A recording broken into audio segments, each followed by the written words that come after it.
रमेश, अमन और सुरेश तीनों भाई शहर से अपने गांव की ओर लौट रहे थे। रात काफी हो चुकी थी। तभी उन्हें नदी किनारे किसी के चिल्लाने की आवाज आती है। वो तीनों भागते हुए नदी के पास जाते हैं और देखते हैं कि वहाँ पर 3 लड़कियाँ जो कि घायल रूप से जमीन पर पड़ी हुई है। तीनों भाई किसी तरह से उन तीनों लड़कियों को संभालते हैं और उन तीनों को अपने घर ले जाते हैं। लड़कियां दिखने में बहुत ही ज्यादा बदसूरत थी, लेकिन उनकी लाचारी देखकर तीनों भाइयों को उन पर दया आ गई। जैसे ही घर का दरवाजा खुलता है, रमन, अमन और सुरेश की माँ विमला तीनों लड़कियों को उनके साथ देखकर उनसे कहती है, अरे बेटा, ये सब क्या है? इतनी रात को तुम ये अनजान लड़कियों को लेकर हमारे घर में क्यों आ रहे हो? और ये इतनी घायल क्यों हैं? क्या हुआ इन्हें? विमला के सवाल जवाब करने के बाद रमेश अपनी माँ को सारी बात बताता है। विमला का व्यवहार भी काफी अच्छा था और वो अपने बेटों से कहती है, ये तो बहुत अच्छा है बच्चों। रात को इन जवान लड़कियों को इस तरह से बाहर रहना बिल्कुल भी ठीक नहीं है। बेचारी घायल भी लगती हैं। किसी ने इनके साथ बहुत बुरा किया। सारी बातें तो इनके होश में आने के बाद ही पता चलेंगी। फिलहाल के लिए अंदर ले आओ इनको। ऐसे ही थोड़ी देर बाद तीनों लड़कियों को होश आ जाता है। दरअसल ये तीनों लड़कियां बहनें हैं और इन तीनों का नाम ज्योति, अनामिका, सुप्रिया है। ज्योति विमला से कहती है, माताजी, हमें कुछ दिन के लिए अपने घर में रख लो। वो दरअसल बात यह है कि हम तीनों बहनें शहर जा रही थी और हमारे पास कुछ पैसे और जेवर थे। पता नहीं कहाँ से वो 4 अनजान आदमी आए और हमें किसी नुकीले हथियार से मारने लगे और हमारा सारा पैसा छीन कर हमें वहीं अधमरा करके छोड़ दिया। हम अनाथ हैं, हमारा कोई नहीं है इस दुनिया में। हमारे पास जो भी छोटा मोटा घर था वो हमारे चाचा चाची ने हमसे छीन लिया। आप बस कुछ दिनों का समय दे दो हमें और अपने घर में रख लो। अरे कोई बात नहीं बेटा, ऐसे नहीं बोलते। तुम्हें जब तक रहना है घर में तब तक रहो। ये भी अपना ही घर है और मुझे ना अपनी माँ समझो। यहाँ तुम्हें किसी भी चीज की कोई तकलीफ नहीं होगी। आप कितनी अच्छी है माताजी। आजकल के समय में कोई भी किसी ऐसे अनजान को अपने घर में नहीं रखता। मैं भगवान से दुआ करूंगी कि आपके घर में हमेशा खुशियाँ बनी रहे। बाकी हम जब तक आपके घर में रहेंगे ना, तब तक आपके घर का सारा काम करेंगे। आपको किसी भी चीज की कोई तकलीफ उठाने की जरूरत नहीं है। हम झाड़ू पोछा, बर्तन, खाना वाना सब बनाएंगे। अरे बेटा, ये तुम्हारा ही घर है। तुम्हें जो दिल करना है वो बनाओ और जैसे मन करता है वैसे मेरे घर का काम करो। वैसे भी मैं बूढ़ी हो गई हूँ ना, तो मुझे काम करने में थोड़ी सी तकलीफ होती है। अब तुम तीनों अगर मेरे साथ रहने लगोगी तो मेरा हाथ भी बच जाएगा। ऐसे ही विमला तीनों लड़कियों को अपने घर में ही रख लेती है। यूं ही कुछ दिन बीतने लगते हैं। अब आसपास के सभी लोग विमला और उसके बेटों पर सवाल उठाने लगते हैं कि उन्होंने बिना शादी के 3 अनजान लड़कियों को अपने घर में रखा है। ऐसी बिगड़ती स्थिति को देखते हुए विमला अपने तीनों बेटों से कहती है, बच्चों, मुझे ऐसा लगता है कि तुम सभी को आपस में ही शादी कर लेनी चाहिए, क्योंकि समाज तुम्हारे रिश्ते को शर्मसार कर रहा है। और मुझे ऐसा लगता है कि शादी ही ऐसा बंधन है जिस पर कोई उंगली नहीं उठा सकता। इसीलिए मैं चाहती हूँ कि मेरे तीनों बेटे अनामिका, ज्योति और सुप्रिया से शादी कर ले। कम से कम इन बच्चों को भी एक परिवार मिल जाएगा, मुझे बहुएं मिल जाएंगी। ये तीनों बहुत ही ज्यादा गुणी हैं। पर माँ, ये लोग दिखने में कितनी बदसूरत है। इनसे शादी कैसे हो सकती है हमारी? क्या यही सीख दिया मैंने बेटा? सुंदरता इंसान के मन से होती है, ना कि बाहर के रंग रूप और ढंग से।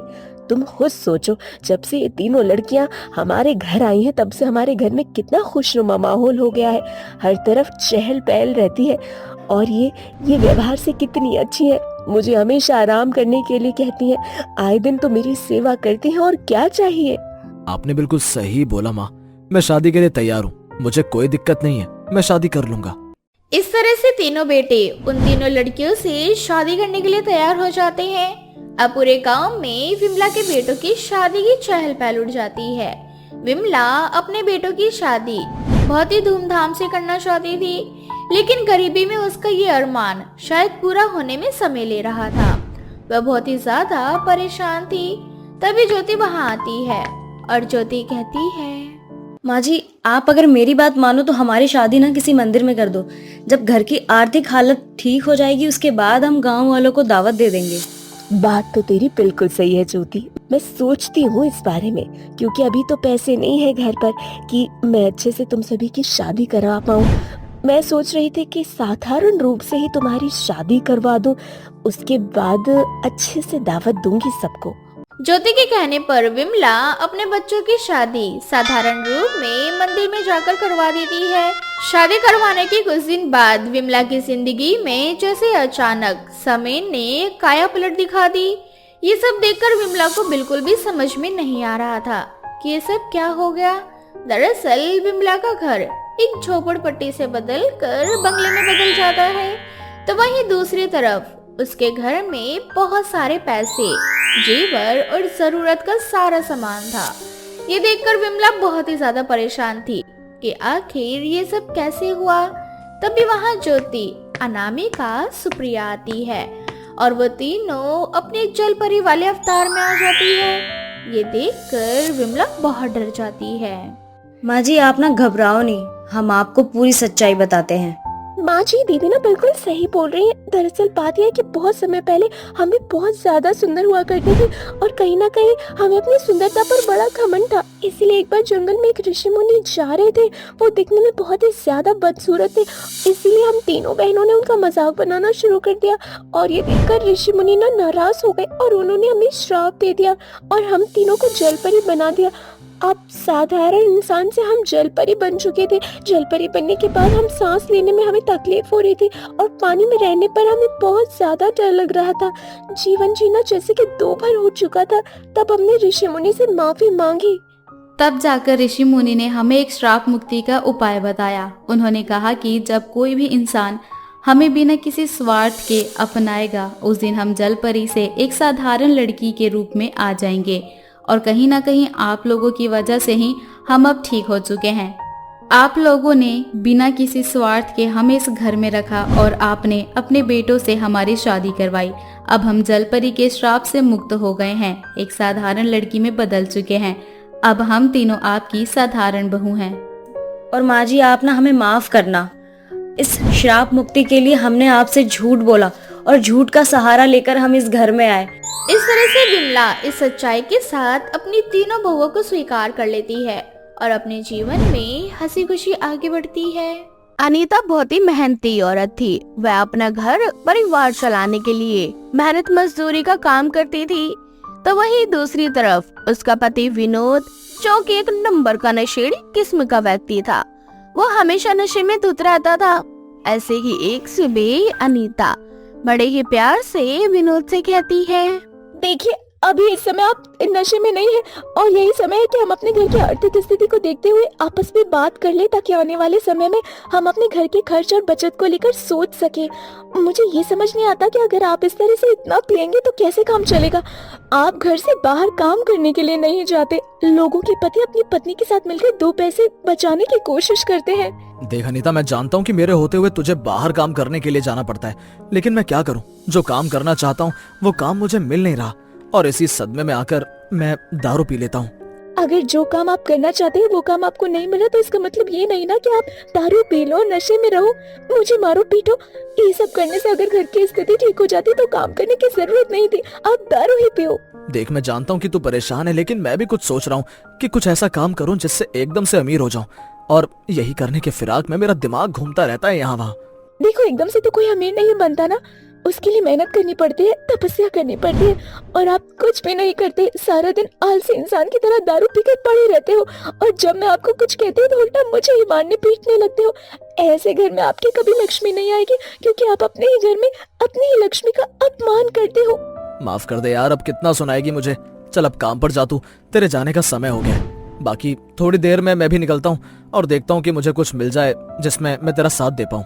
थोड़ी देर बाद अनीता अपने काम के लिए निकल जाती है और विनोद भी घर से बाहर चला जाता है। विनोद, जो कि एक नंबर का निकम्मा था, वो मेहनत मजदूरी करना ही नहीं चाहता था।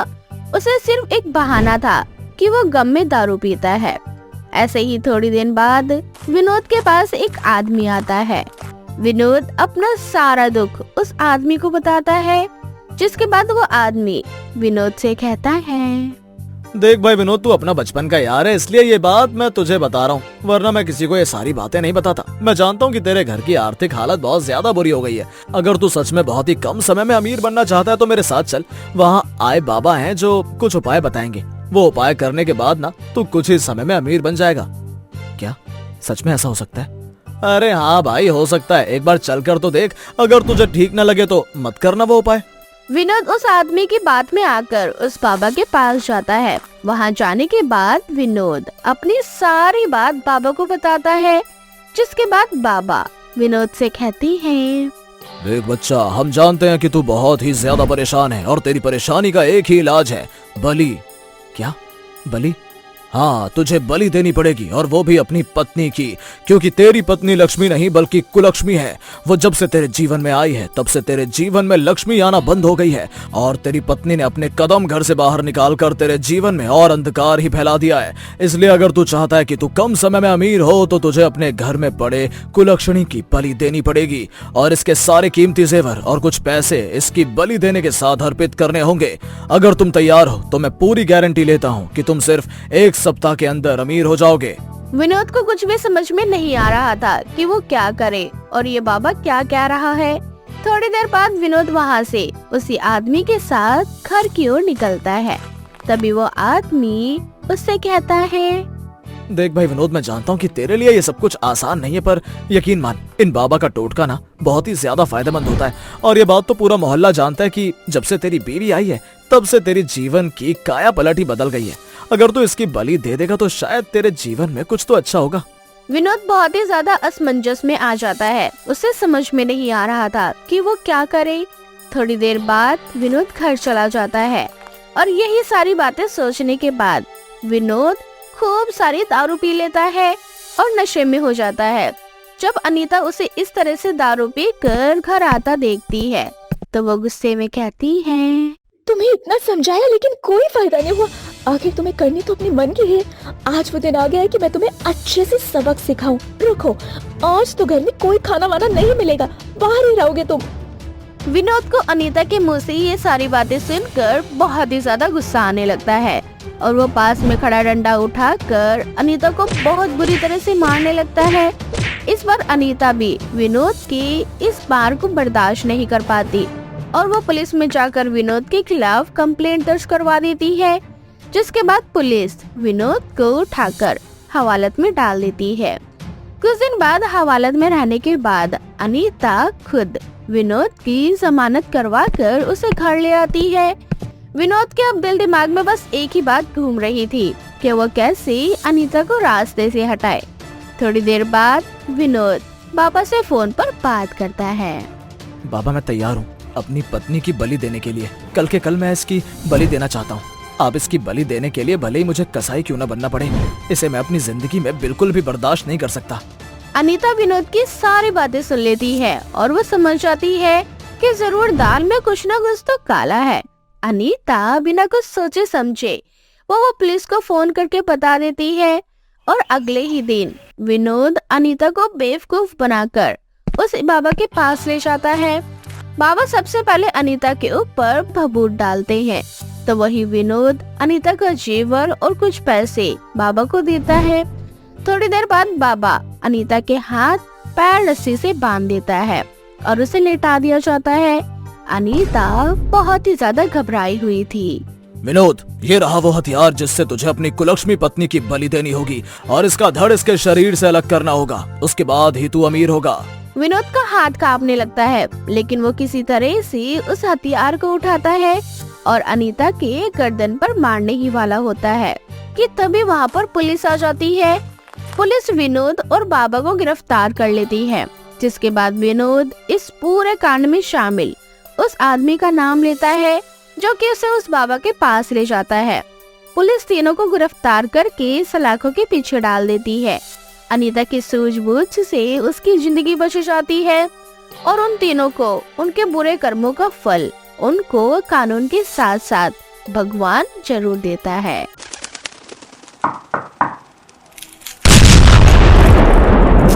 चूचू चिड़िया की कहानी।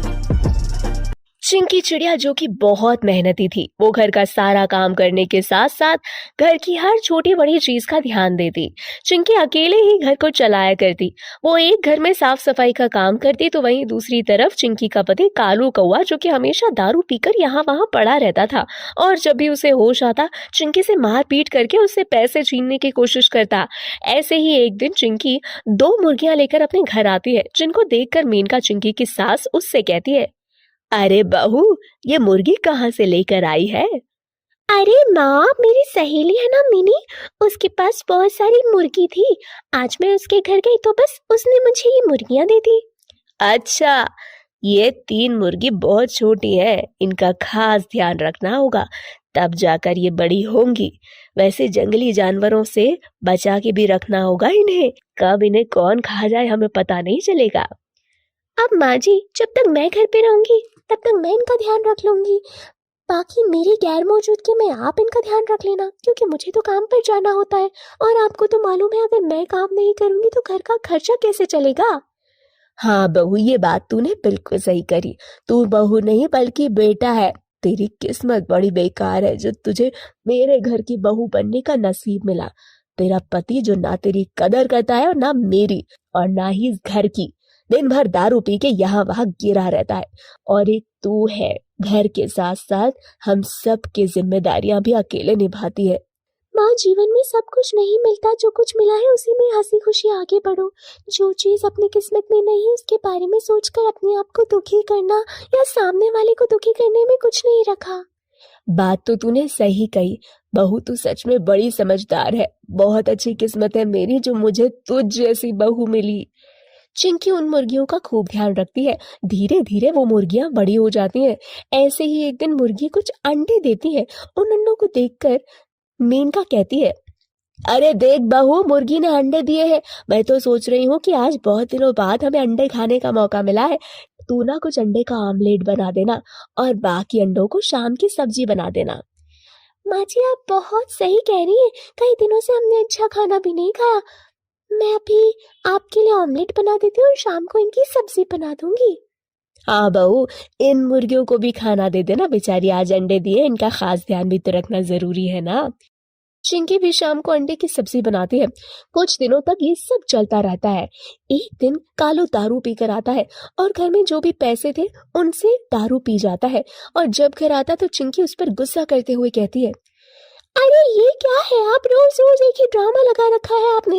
अरे जिंदगी में दारू पीने के अलावा बहुत सारे काम हैं, उन पर भी तो अपनी नजरें बना लो। मेरे साथ साथ माँ जी की जिंदगी भी बर्बाद कर रहे हो। अरे आप घर के प्रति, माँ जी के प्रति, मेरे प्रति कोई जिम्मेदारी क्यों नहीं समझते? मुझसे जुबान लड़ाती है, सुबह सुबह मेरा मूड खराब मत कर। अरे मूड तो आपने खराब कर दिया हमारा। घर में आए दिन चोरी करते रहते हो और उन पैसों का करते क्या हो? सिर्फ दारू पी कर आते हो। अगर दारू पीने का इतना ही शौक है तो खुद कमा कर पियो। अच्छा, तो तेरी जुबान चलने लगी है। लगता है अभी तुझे सही ठिकाने पर लाना ही पड़ेगा। इतना बोलकर कालू चिंकी को बुरी तरह से मारने लगता है। तभी मेनका वहां आती है और अपने बेटे को खींचकर 2 थप्पड़ लगाती है और उससे कहती है, निकम्मे, तेरी हिम्मत कैसे हुई मेरी बहू के ऊपर हाथ उठाने की? निकल जा मेरे घर से। इस घर में रहने लायक नहीं है तू। तुझे अगर हमारी कोई कदर नहीं तो हमें भी तेरी कोई कदर नहीं। जिंदा रहने से बेहतर है कि तू कहीं जाकर मर ही जा। माँ, आपको ये बाहर वाली आज ज्यादा ही प्यारी हो गई। आप अपने बेटे के लिए ऐसे शब्द बोल रही हो। ठीक है, मैं जा रहा हूँ, याद रखना बुलाओगी तो भी नहीं आऊंगा। अरे जा यहाँ से, तुझे कोई बुलाने वाला नहीं है। तू खुद आएगा यहाँ पर, मैं अच्छे से जानती हूँ। कालू ये घर छोड़कर चला जाता है। चिंकी आज काम पर बहुत देर से गई थी क्योंकि घर में आर्थिक कलेश और पति पत्नी के बीच लड़ाई झगड़ा होने के कारण वो काम पर जाने में लेट हो जाती है, जिस कारण उसकी मालकिन उसे काम से ही निकाल देती है।